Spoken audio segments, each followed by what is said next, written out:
Thank you so much to our audience for joining us today. And as you all know, we're doing a series called Victim to Victor. So also welcome to all of you, and we're very grateful that you took your time or took the time in your busy schedule to join us tonight. I want to give you a little snippets of a victim mentality as opposed to a victor mentality. So victim mentality is basically when someone says, I cannot succeed because everyone is against me. And people with that sort of mentality will actually look on the outside. They find excuses for everything instead of actually doing things very differently. I will actually give you the rundown of a victim mentality. Also will have the outside influence is actually the strongest in their life, in their lifestyle. And a victim mentality is basically when someone says, I will succeed no matter what. No matter how bad the situation is, we will still overcome all of that.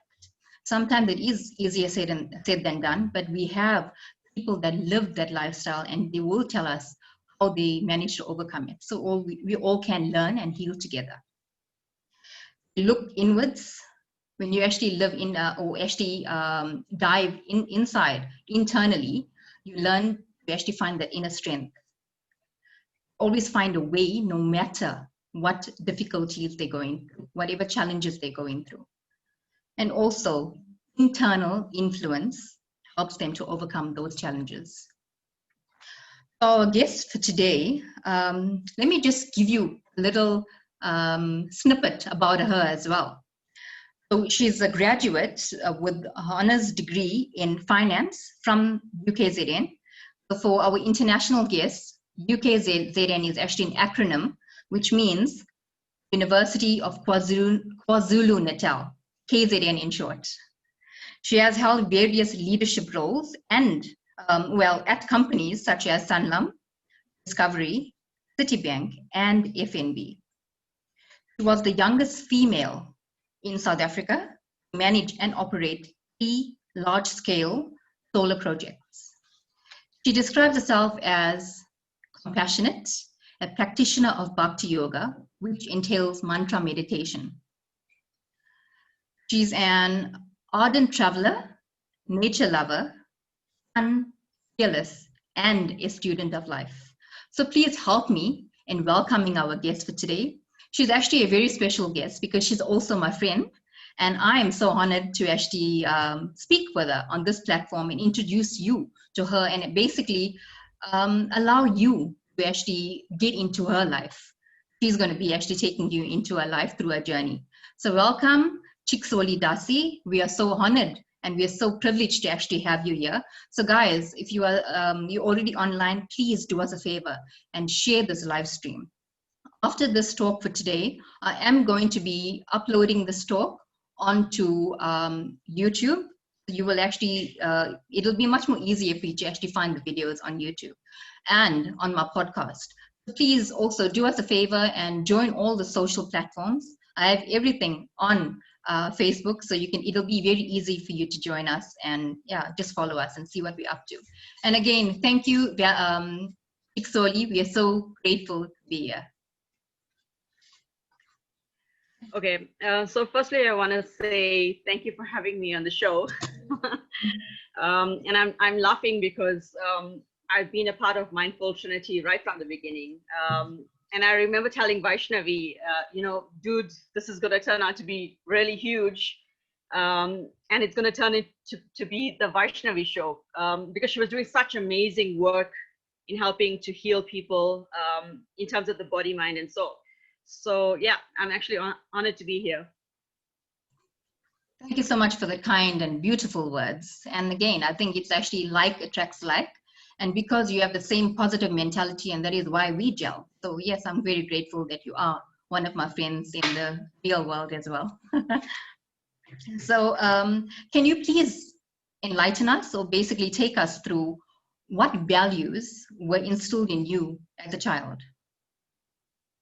Okay, so like most children in the 1980s and 1990s, I grew up in a conservative and a very traditional family. So some of the values that were instilled in me was honesty, integrity, accepting responsibility from a very young age, compassion, having fun, motivation, and being kind. Both my parents worked, so as a result, after school and weekends were devoted to spending time with my sister and I. So there was lots of quality time, and like my parents taught us how to play Monopoly, to see the time, teach us how to see the time at a very young age. How to cook and bake with my mom, or we were always like flying kites on the beach with my dad. But however, during the week, it was also very serious time. My parents put a lot of emphasis on academics and doing well at school. And I actually remember a lot of teachers from that era saying things like, if you don't work hard enough, you'll end up as a street sweeper. As if that was the worst thing in the world. Or you'd often find people say, if you're not a teacher, a doctor, or a lawyer, you haven't made it, as if that was the benchmark for success. Something else that was taboo in my family, and I think many other families at that time, was speaking about your feelings. So having a family meeting was almost unheard of. So if there was a huge elephant on the table or some obvious problem, it would get pushed aside, and we definitely did not speak about it. In that time, it was, like your parents made the decisions and children just accepted it. And I can still remember my mom's voice in my head saying, be a good girl and make sure that you follow all the norms, because can you imagine what the people will say if you mess up? So, like up till today, I'm still trying to find out who these people are that we had to achieve all these materially tangible things for in order to be recognized as successful. So as a result of that upbringing, I achieved success very early in life. I was always top of my class in school. I was head prefect in high school. I was a member of various societies. Basically I had everything going for me. And then again, also when I started university and then later started a career, I landed myself in a middle management role with one of the biggest insurers in the country. And that's something unheard of for a 22-year-old. You usually start off as an analyst and then you work yourself up to being a team leader and then a manager. So not for me. I sat on, as a member of various boards, and I had the opportunity to travel locally and internationally very frequently. So in my 20s, I could say that I had ticked off so many things off my bucket list already. I'd owned and freed my own home, and I drove a sports car, etc. And it seemed as if my path was already paved for me.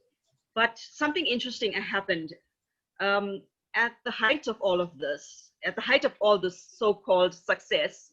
It obviously brought me a lot of attention from my friends and family, but I wasn't feeling fulfilled. And deep down inside, I felt like something was missing. Wow, it's actually quite intense. And I think, as you mentioned, in the late or the 1980s, a lot of us that grew up in that era did experience almost the same things, or maybe very actually the same things. Yes, I think every Indian mother, up till today, they always say, what will the people think? And also, I'm trying to find out who these people are. Maybe they are on Facebook and they can let us know who they are.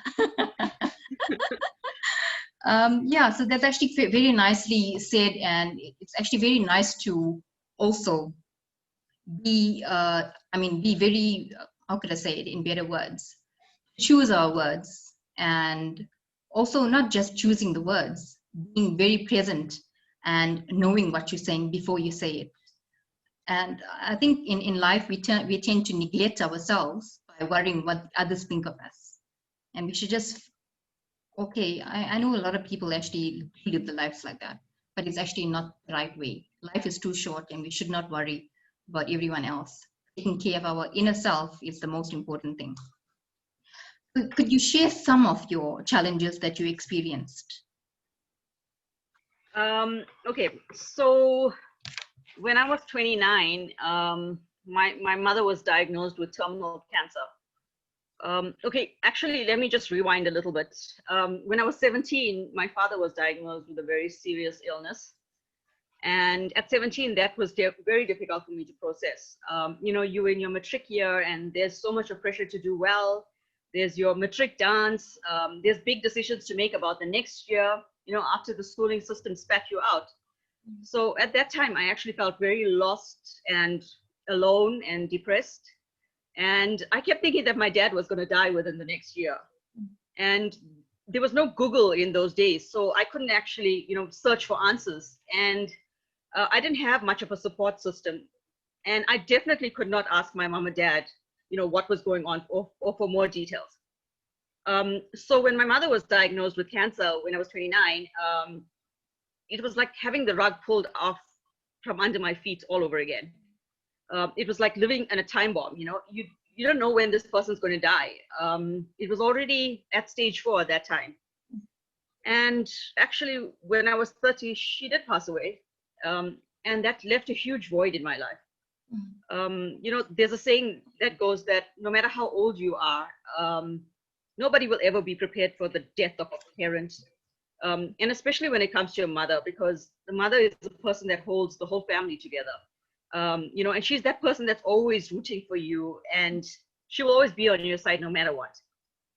So when my mom died, I actually distanced myself from my father and my sister, who were obviously dealing with and processing her death in their own way.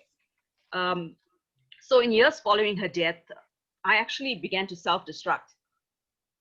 I stayed in and endured unhealthy relationships way past their expiration date. I got into narcissistic relationships, and you know, this took a further toll on me. I lost confidence in myself. I wasn't true to myself or my values anymore. I continued taking very stressful jobs that made me feel more miserable. I lost friends, and I became very distant from loved ones at the time. And about 2 years ago, in 2018, just when you think it can't get any worse, I actually got retrenched. And months following that, I looked for a job ardently, and I still couldn't find employment. And that took a huge impact on my ego, because I had always been used to being successful and, you know, having things my way. So at that time, I felt very worthless and purposeless and stupid, you know, as if my self-worth was dependent on a job or a title. And I felt like my independence was taken away, and I didn't know which way to go. And then on top of that, the person that I was dating for a few years, we decided to end a relationship.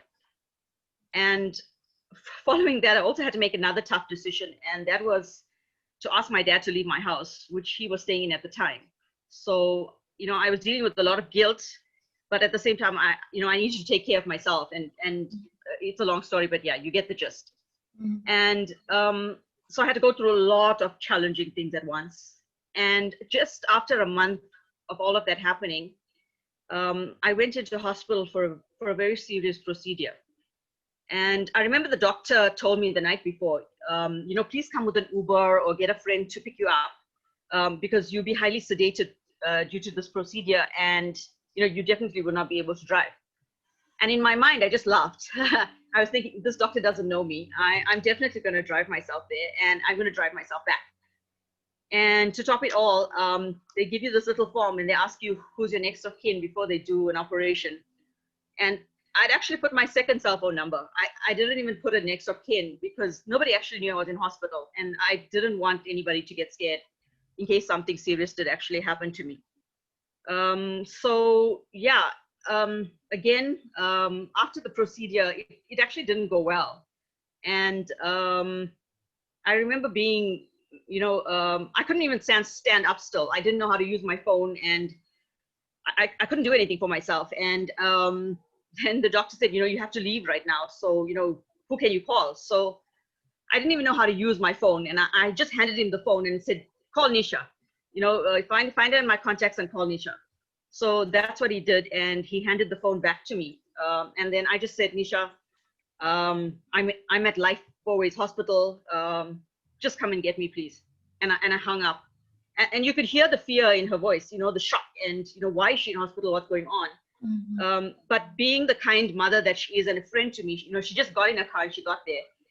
And I'll never forget, like her son Yeshin sitting in the front seat of the car, just looking at me with his head shaken and shocked, because I was crying uncontrollably and I was delirious and speechless. And he thought that maybe I had done something to myself. So, at the same time, he was also very, very angry with me. So that night, Nisha literally gave me a bath and put me to bed. And I think I stayed there for a day or two. And then after that, she suggested that I go home. So I remember starting to cry all over again. And I told her, please don't send me back home. I don't want to face my big spooky house. And, I don't want to be alone. And she just hugged me and she said, this house is always open for you. You're always welcome here. But at some stage, you're going to have to face the world and your problems. So, go and deal with it. And, at the same time, her door will be open. So I remember going home that night feeling extremely hopeless, helpless, like there was no purpose in my life. There was no reason to go on or wake up the next morning. And, there was no mother to comfort me. And for me, that was the rock bottom moment in my life. Wow. It's actually a person that actually don't really get lost for words. I'm actually lost for words. It's really a story, and you actually overcame so much, and you're here today to basically let us into your life and show us that you can survive anything. And life on this material planet is basically at every step that we take, there's danger. But with those lessons that you actually went through, you overcame all of that, and you're taking the lesson through it. And that's why you're here today, to actually teach us. So thank you. You're not just my friend, I think you're also my teacher right now. I'm very grateful again. And I think I'm always going to be thanking you for just being here to actually share this. I would say knowledge as well, because experience is the best teacher. So what would you say was the turning point in your life? Okay, so there's actually something very positive about hitting rock bottom. And that's, there's only one direction you can go from there, and that is up. So it was at that point in my life that actually a friend of mine told me that we get exactly what we want in life. And to me, that didn't make sense initially. I initially thought, how could I have wanted my mother to die? How could I have wanted to detach from my father? How could I have actually wanted to lose my job? And how could I have actually wanted, a romantic relationship to end when I was having a lot of fun? So the first thing that was suggested to me at that time was that I see a counselor. And being unemployed, a friend of mine, Raksha, she set up an appointment at the police station so that I could see a professional psychologist. And I had to make the commitment to go once or twice a week for a few months. And I remember seeing the police in a whole different light. Like previously you'd see them in a very judgmental, scared kind of way, giving you fines and all of that. But they were so understanding, and you got to see the other side of them, the compassionate side, where they were just like calming you down and giving you water. And I remember having a lot of anxiety, and my stomach just continued to churn. I couldn't sit still on the first day. And so during those sessions, the counselor took me back to literally baby steps, starting all over again, not worrying about the income and all the big decisions in your life. But like, for instance, I had to commit to drinking 2 liters of water a day. I had to commit to being in the sun for 30 minutes a day to get vitamin D. I had to commit to walking barefoot in nature and, having 2 nutritious meals a day. So through her help, I was slowly able to get back on my feet and become a little stronger And I began an internal journey, which consisted of journaling, reading self-help books. I was always listening to motivational talks on YouTube all day, and I attended all the free seminars that I possibly could on Facebook. And slowly I started decluttering my life and turning inwards and deepening my connection with the higher power. And I started meditating again more seriously, and I also prayed a lot and asked for guidance. And what came out of that were so many deep lessons and realizations. You know, I started to see everything that happened to me, and I started to see the reason that this happened to me. And I could see that all of this had to have happened for me to start the next chapter in my life. Prior to that, I had been in a huge comfort zone. I had actually had everything, and I never appreciated it. I always thought that happiness was on the outside, and it was attached to, you know, getting more things materially or tangibly. So I think, yeah, I didn't have the courage to change myself at that time, even though my life was very unfulfilling. And I think the universe literally had to push me, or, you know, take everything away for me to learn this lesson. And so I learned that, you know, I had to lose my mother, because we had a very codependent relationship. We were best friends, and you know, and that prevented me from forming strong bonds with other people, friendships, romantic relationships. You know, she was my person. So if I got invited to a wedding, she would come as my partner, and I wouldn't think twice about it, you know, and not thinking that's actually not normal. I should take a friend, or, you know, a male partner or something like that. So, you know, for the first time after I'd lost her, I started to seek outside of that relationship for love and trust and commitment. So, you know, I gained the lesson there. And in terms of my job, when I lost my job, I realized later on that actually it wasn't much of a loss, because I'd always wanted to have a life of meaning. And sitting behind a desk in a 9-to-5 job in finance wasn't cutting it for me. And not finding a job, no matter how hard I tried, pushed me into starting my own business, which added so much more fulfillment to my life and meaning. And it's also given me so much more flexibility with my time. And in terms of my losses with relationships and friendships, I realized that I had outgrown some of those connections a long time ago, and I was still holding on. So when I sat back, I began to see how many values, you know, that I was brought up with and instilled, that I actually lost. I lost pieces of my character in order to please other people. And I was so good at compromising that in the end, I couldn't even recognize myself. You know, I couldn't recognize the person I had become. Thank you so much for all of that. Yeah, it's just amazing. And like you said, hitting rock bottom is actually, I would say it's actually a very good thing, not just a bad thing. Because when you hit rock bottom, like you said, there's no other way to go. There's no any other direction but to go up. And also, when you leave your comfort zone, that's when you actually start living. And I mean, you don't ever grow when you're in your comfort. So you actually did just that. Thank you for sharing all of those lessons, and I mean, all of those very, very informative experiences that you actually went through. So what are the signs of victim mentality? I mean, what would you say are the signs of victim mentality? Okay, so when something happens in your life, there's one of two ways that you can deal with it. One is you can choose to become a victim of that circumstance. Or the second is that you could use that experience as a stepping stone. So for a long time, you know, I've chosen to be stuck in that mentality as a victim. Oh, I was the girl that lost her mom, and all these bad things were happening to me. But you know, being a victim doesn't really get you anywhere, because when you choose to be a victim, you essentially are saying that you are powerless. And that's not true. You are never powerless.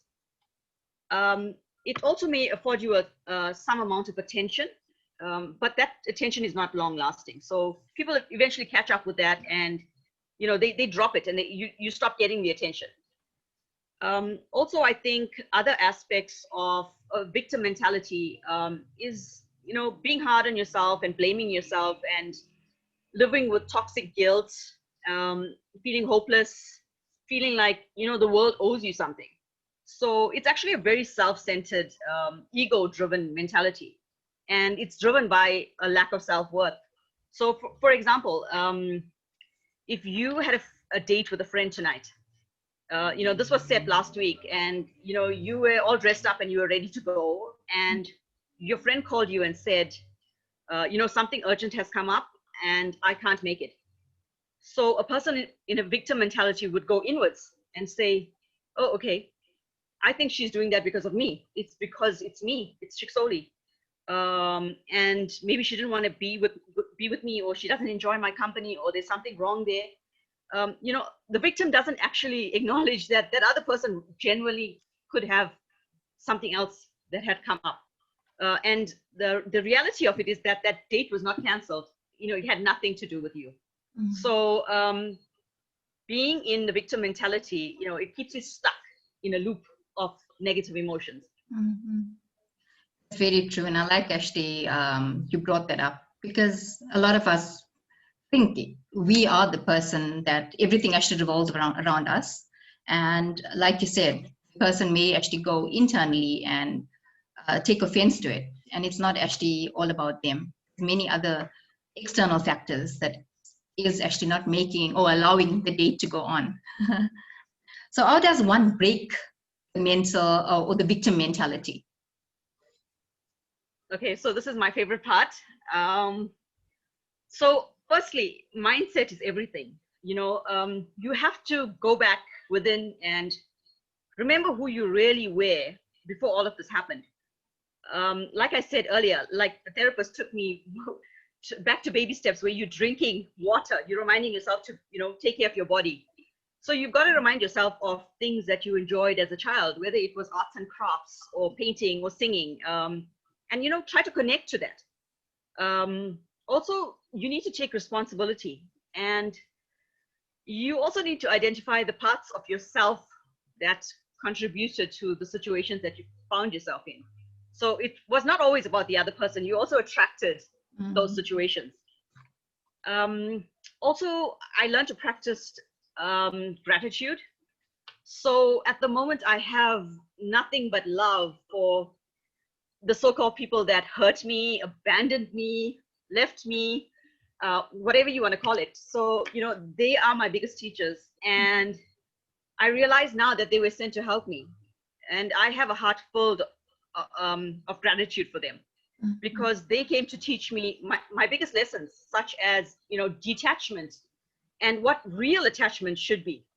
And in my romantic relationships, I learned to love myself so much more and never settle for anything that is not worthy or deserving of my love. I learned to stay true to my values.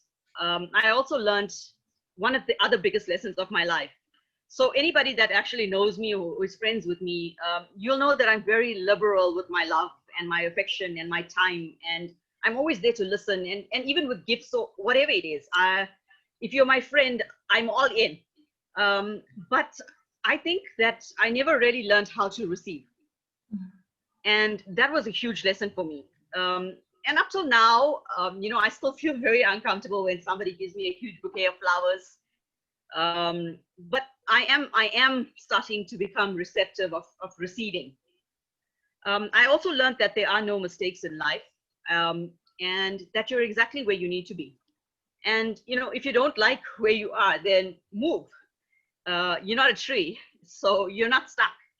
You can take back the power in your life, and you don't have to settle for being the passenger in your own life. Also, there's no such thing as old. So if you feel that you're stuck in the wrong career or the wrong relationship, or you studied the wrong thing, there's never too late to change. Life is so short, and it's too short to be miserable or to live with regrets. And yes, change may be painful, but and it takes you out of your comfort zone, but then it's also very worth it. If you actually think back, when we were 15 or 16, if somebody mentioned somebody in their 30s, two things came to mind. One, that person was very old, and two, that person has it all together or should have had it all together by then. That's what a teenager would think. But actually, many of us have already passed 30 or are coming to 30, and you know that's not true. 30 is extremely young, and your life is beginning. So you're never too old to change anything that you're not happy with. Also, you need to stay true to yourself and do what makes you happy. You know, paint outside the lines and don't worry about what the people will think. Allow yourself to be vulnerable, you know, take down all those walls that you built protecting yourself. Yeah, you know, yes, it did protect you when you needed to be protected, but it also kept away love. And so when you open up and you become vulnerable, you also open yourself up to love and all that fulfillment that makes life happy. Also, something else that I learned was that, you know, what others think of you is none of your business. And I'm going to share something very, okay, I'm going to be vulnerable now, and I'm going to share some personal detail of my life. So I've often been labeled as a snob, and an attractive snob at times as well. Or she thinks too much of herself, or like I've heard guys after they become my friend say that you were never somebody that I would think of approaching because, you know, you look like you had it all together, or, you know, you were looking down upon others. And so what I would like to share is that I actually suffer from a condition called low latent inhibition, and actually it has nothing to do with inhibition. So basically, for example, okay, let's just take this emoji pillow. So an average person will just see, you know, an emoji pillow, but I don't see an emoji pillow. I see the emoji pillow and I see everything else. I see that the eyes are not symmetrical. The line on his lip isn't painted straight. I can see the exact shade of pink on his lips. My mind is wondering what it's filled with and how it's going to provide support and not become flat. And I also want to know the beginning and end, like how was this thing stuffed and at which particular hole did they close it? You know, I can't see that hole, and that's how my mind works. So for a lot of people, you know, I was judged, and I even heard people say to me, I know I saw you in the mall last week. You looked directly at me, and you didn't say hi. You just ignored me. But I just want to let people know that I'm not ignoring you. There's so much going on in my head that I'm often, you know, missing these things because I'm always analyzing. But fortunately for me, it is a condition that can be treated. It is treated and it's under control. So yeah, obviously I'm not wearing a label on my forehead all the time saying that I have low latent inhibition. And previously, you know, I had a very hard time when people commented, and, you know, I was never good enough for some people, and for other people, I was just too much. And right now I'm in a space where I'm actually comfortable with that. I've made peace with everything. One other lesson that I can share with you is, you know, you also need to learn to build rock bottom confidence. You need to surround yourself with loving and positive people, and you know, be happy with the small things in life. You know, don't wait for things to be taken away before you learn this lesson. And, you know, learn to ask for help. Learn that not everything is in your control. You know, certain things are in your locus of control, certain things are not. And life is going to go on tomorrow, whether you wake up or not. Your loved ones are still going to be cared for, and everything is going to go on according to plan. So, you know, it's not all up to you. So learn to let go of it. And lastly, you know, yeah, again, you know, you're not a superwoman. So I remember a teacher in primary school tell me, you know, and it stuck throughout my head all throughout these years. She said, you know, it's okay to have a down day. It's actually okay to even have 1 or 2 or 3 down days. It's perfectly normal to stay in bed and wear pajamas and eat cake and feel totally sorry for yourself. You know, we live in a society that puts so much of pressure on us to be happy all the time and positive all the time. And actually, I think that can be very draining, and it certainly is unrealistic and toxic. So, you know, 1 or 2 days you can allow yourself up, but then after that, you know, you have to pick yourself up, dust yourself off, and move on. However, if you feel like this is lasting more than that time, then you need to start asking for help. And don't be embarrassed and worry about what people think. You owe it to yourself to show up in your own life. So get the help that you need. Thank you for all of that. Very informative information and very, very needed, especially in this day and age.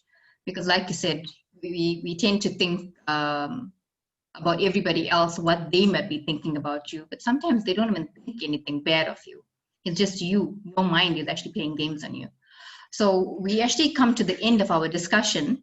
Before I actually recap everything, I want to also mention to our audience, I'm going to be opening the floor to you to ask Ciksoli anything that you have in your mind, something that you're experiencing and you want advice or anything for that matter. I did see a lot of you are engaging with us. Thank you for that. And you're leaving very beautiful messages for her. She will actually go on after this talk and she can actually read all of that and engage with you guys as well. So just to recap, today, I tried to take down as much notes as I could, but if I took down all of it, we'll have another discussion. So yeah, Ciksoli mentioned honesty, kindness, fun, quality time, positivity, and academics were some of the things or some of the values that were instilled in her as a child. Challenges that she experienced was basically she just thought she was not true to herself during those challenging times. When she hit rock bottom, that is actually one of the challenges that she experienced, and through that challenge, she actually learned there's only one direction after hitting rock bottom, and that is up. What also helped her during those challenging years: journaling, self-help books, turning inwards, connecting with the higher power, meditating more seriously than ever. And when you're actually in that victim mentality, you basically think, or you basically want more attention. And if people are not giving you that attention, you feel they're actually ignoring you and you're very vulnerable at that time. You tend to be hard on yourself, feeling hopeless, lack of self-worth, and the blaming game. You mentioned mindset that that helps us to break from the victim mentality. Take yourself to the basics. We have to get to the basics in order to learn more about ourselves. Gratitude, love yourself, stay true to yourself. Now, these are just some of the things that I actually put down whilst I was discussing with Ciksoli. And there's more to it. You can always go on repeat and watch it again. It's always nice to actually watch something on repeat. It's like, how could I say it? When you're eating one day old food, biryani, it always tastes better the next day. So I'm just going to go online onto Facebook and check whether we have any questions for Ciksoli. And yeah, it was actually a very informative talk. I really enjoyed this talk. Let's see. And sometimes our audience, they are shy, but I'm hoping this time they're not.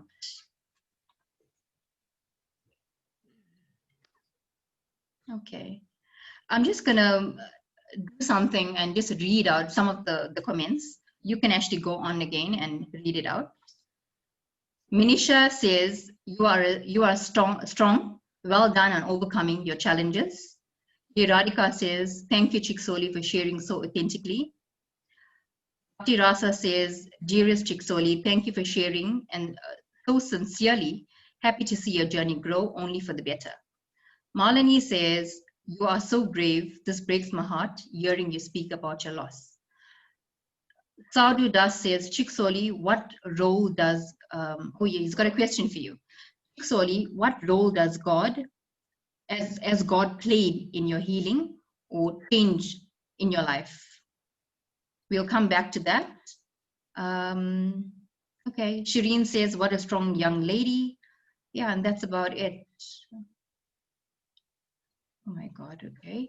Okay, let's go to the question from Sadhu. I'll read it out again for you. What role does God, as God played in your healing or changed your life?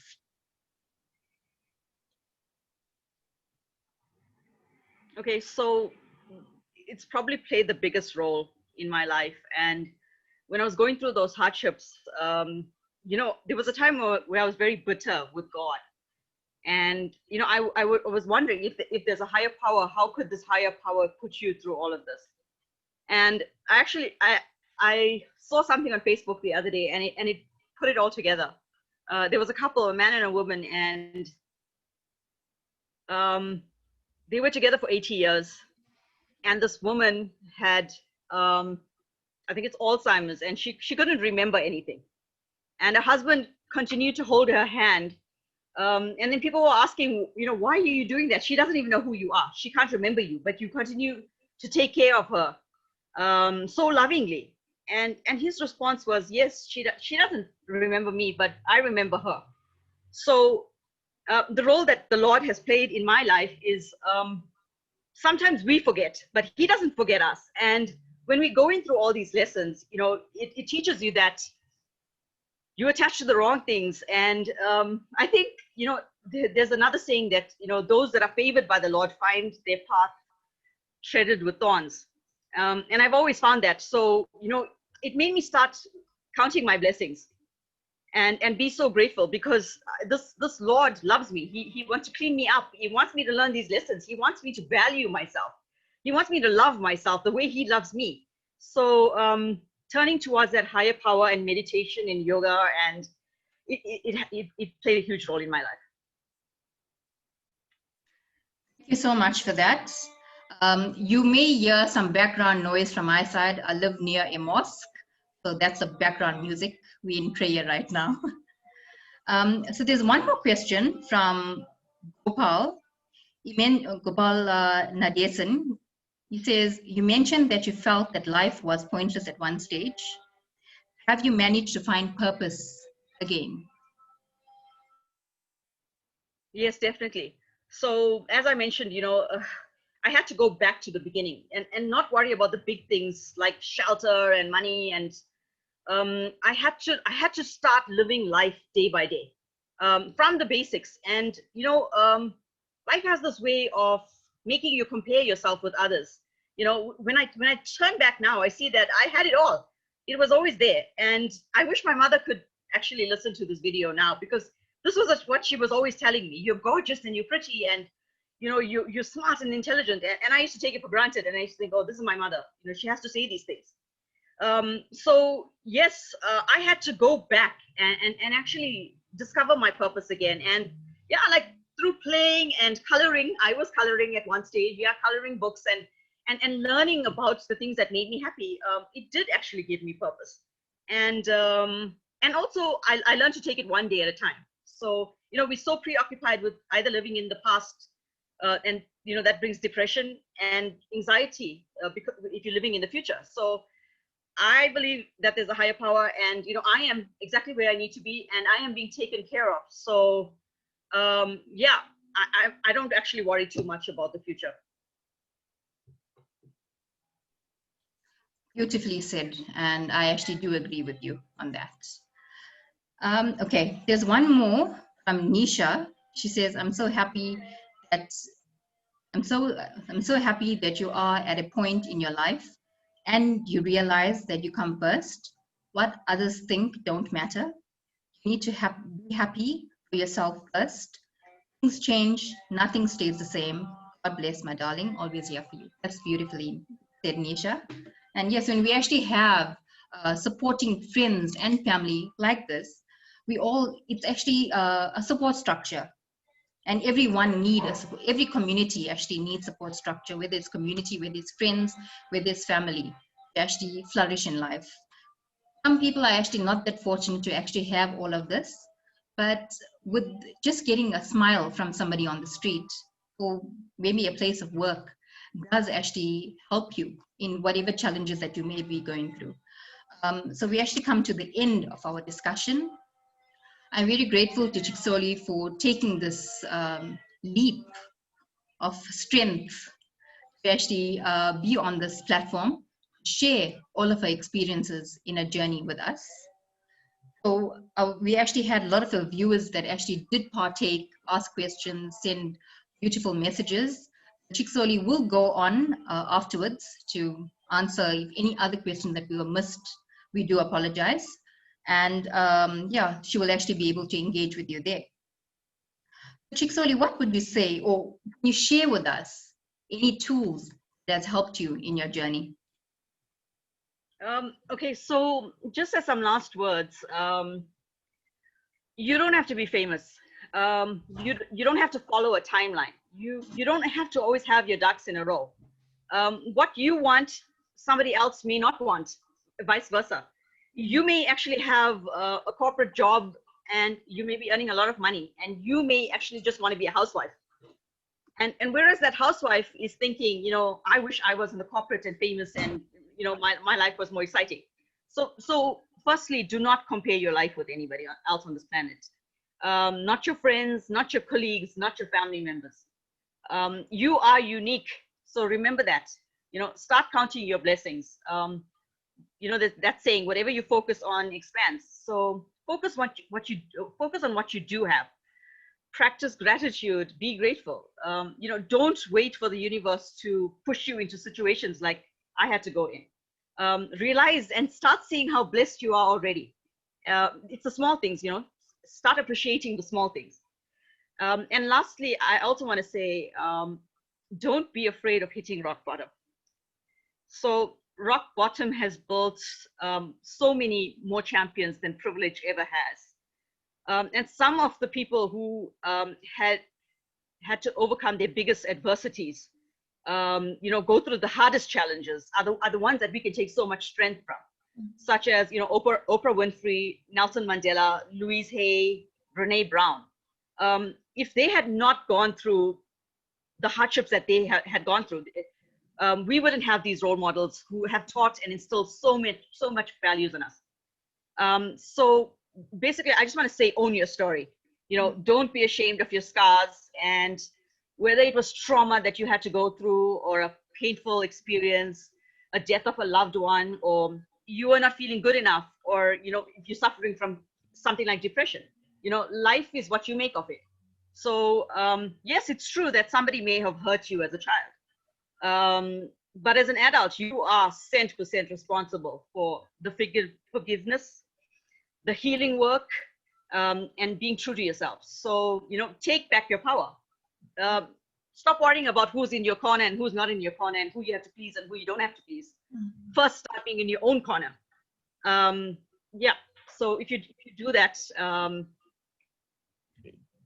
you'll make it through. Absolutely beautiful. And I'm not sure whether you did mention your parting thoughts over there, because I am going to be asking you if you have anything else to share, just to leave our audience with. But before getting there, I'm not sure whether you do want to, because I normally ask each of my guests if they want to share social links for our audience wherever they can connect with you, because you are a very inspiring person, and I'm sure they would really benefit by whatever advice, whatever inspiration that you can share with them. You want to share your links?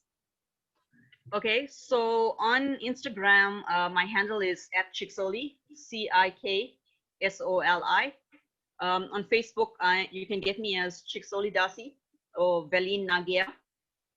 You can also email me if you like. My email address is Val, my surname, NAGIAH @gmail.com.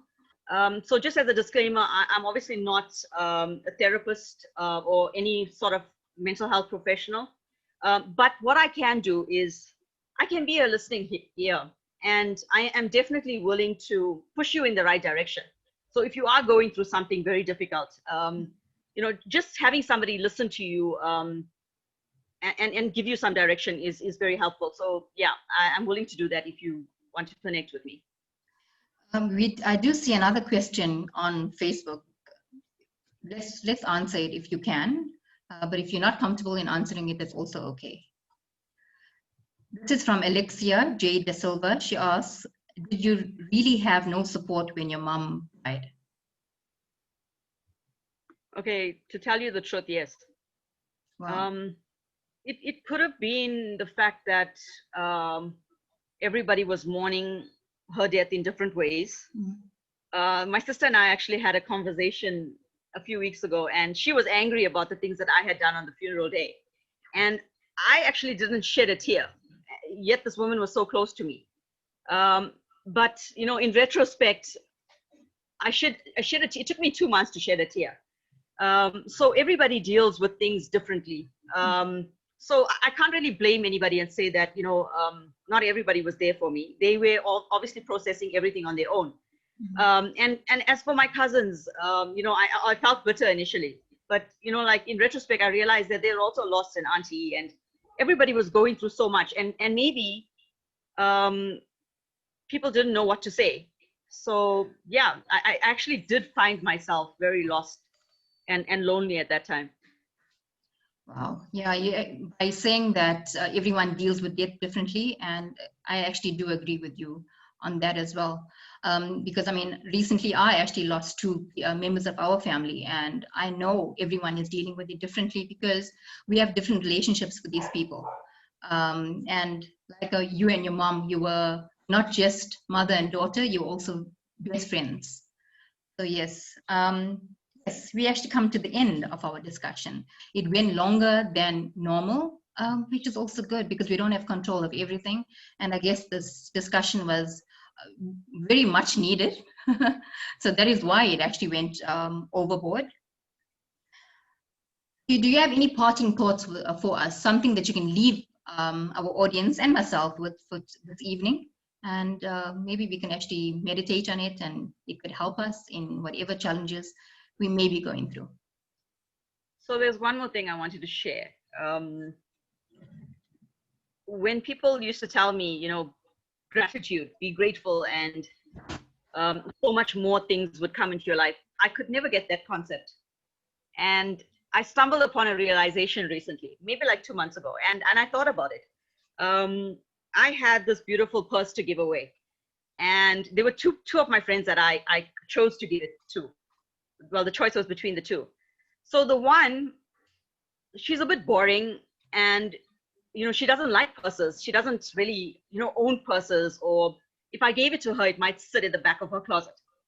And the second person, they had a lot of purses, and they actually loved it. And you know, they love fashion, or whatever it is. So, you know, the choice was between giving it to somebody who didn't have and somebody who did have a lot and would appreciate it. So I actually chose to give it to my friend that already had, because, you know, I knew that she would appreciate it, and I would see that smile on her face, and, you know, she would get all bubbly and excited when she received this, as opposed to the person who didn't have, but, you know, I think if you gave it to them, they wouldn't have also appreciated it. So I think that's exactly how gratitude works in the universe.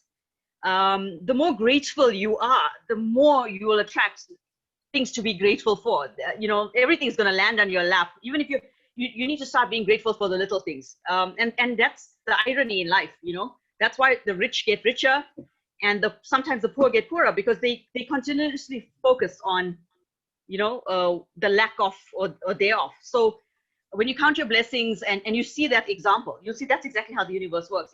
The more happy you are, the more chances it's going to give you to be happy. So yeah, if I could leave you with that thought. So just be grateful and appreciate everything that you have. Thank you. And again, such beautiful words, and beautifully said as well. We come to the end of our talk for today. Thank you to our listeners for listening in, and yeah, just sacrificing your time from your busy Thursday evening just to be with us here today. Thank you for everyone that engaged in our discussion, the questions, the comments, well, everything. And we appreciate you. I appreciate you, and I'm sure our speaker for this evening also appreciates you. So Ciksoli will come on onto the comment section and type in social media links where you can find her. Thank you so much, Ciksoli, for being with us this evening and just taking us through your journey. again, I'm actually speechless, because it's one roller coaster that you've been through, but it actually shaped you into the strong woman that you are today. And with that, you're going to be inspiring so many more people. And I'm actually grateful to have you as a friend. And that friendship is actually growing because of the strength that you have and the love that you give. So thank you once again. Bye-bye. Thank you.